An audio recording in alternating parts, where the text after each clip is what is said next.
Hey, what's going on? I'm back again. I'm gonna just give you a quick breakdown and the thought process of how I came up with "Thank You, Lord." I know you're probably wondering, well, how you came up with "Thank You, Lord" and how you knew which chords go with it and all that kind of stuff. Um, Really, simply, only reason with traditional songs, a lot of musicians play it have a tendency of playing having different progressions to the song. A lot of us use different progressions. For us, like some of the licks, like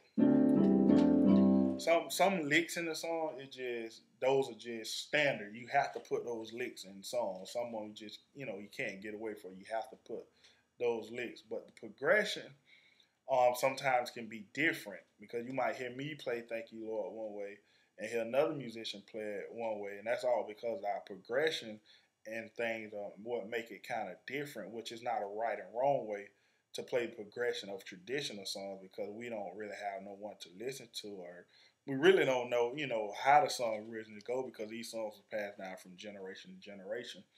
But one thing, like choir songs, praise and worship songs, songs that we have artists playing, and these are artists that's out in the CDs to these songs, then you have to play it like the record. You can't make up your own progression because the person that you're teaching the song to, or the person that have to lead the song, they only gonna be familiar with what they hear on that CD. So you have to stay true to that format.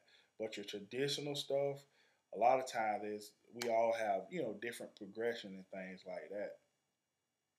And I give you my thought process on how I really and you can take your basic hymns and come up with this same um, concept. Pretty much, I mean, thank you, Lord. As we know, yeah, and I always preach, you have to stay true to the melody, just so the singer and the person that's singing know what you're playing and know when to come in. So you stay true to the melody. As I know, thank you, Lord, I'm in the key of C. I know the melody is E, D, C. And I look on my chart that I wrote out, the chart that you should be wrote out by now with all the inversions and chords. And I always like to start on the one because that's the root of the chord, which is we in the key of C. So I at least want to start on that key we in, is C, which is the one, which I know E. E is my melody, so I can look on my chord sheet that I have.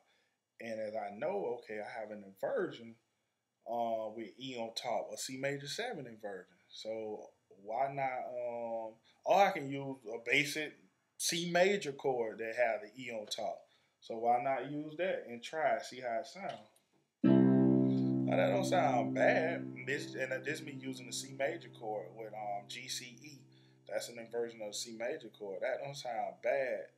But I want let me try that C minor. I mean that C major 7 chord. Let me see how that sounds. Because I also have E on top with a C major 7 chord. I like that more better because it sounds more jazzy and full. So I just take that and I use it. Like okay, and then U, I look, which is D, is on the U. I look at my chord sheet and see my options I have with a D on top. I do have a G major, so I can try that. I don't really like how that sounds. So I do have an E minor 7 with a D on top. So let me try that. Yeah, I like that more better. That sounds a little more better. Then and you let your ear be the judge, and that actually sounds a little more better.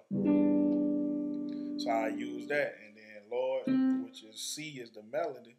So I look on my thing and see what I have, which chords I have on top for, with the C chord, and then I look and see, okay, I have a minor 7, that's on top, or I can just do a minor chord because they have A on top as well, and just see how it goes. That don't sound too bad. Let me try another one. I like the minor 7 better. And that's really, what you do is just you pick out the melody in the songs and you just go through and see what's on top because that's what's going to stand out your melody note. You see what's on top, and then you just try those different chords that have the melody on top and apply them to the song and see how it sounds. And that's really how you come up with your, your traditional stuff. And like I say, the progression is kind of, you can kind of determine your progression. Just make sure it sounds good and makes sense. Because I might can just say for instance, I might can play Thank You. I might start on the 4, just saying like, okay, let me see.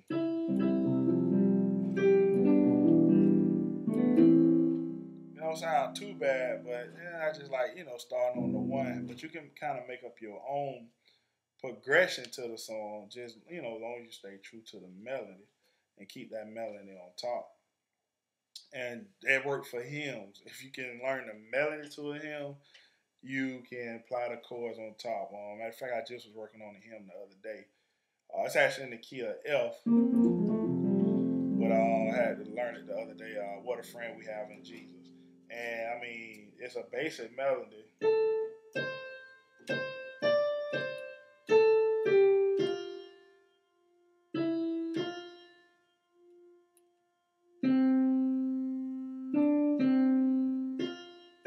I'm sorry.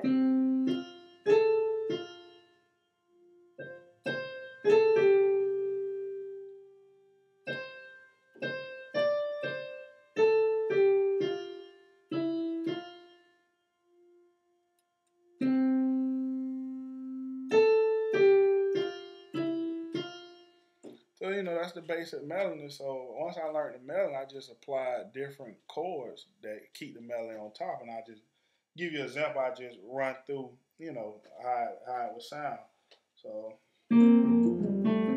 intro.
So you kind of get an idea of I just learn the melody and just apply the chords on top of the melody.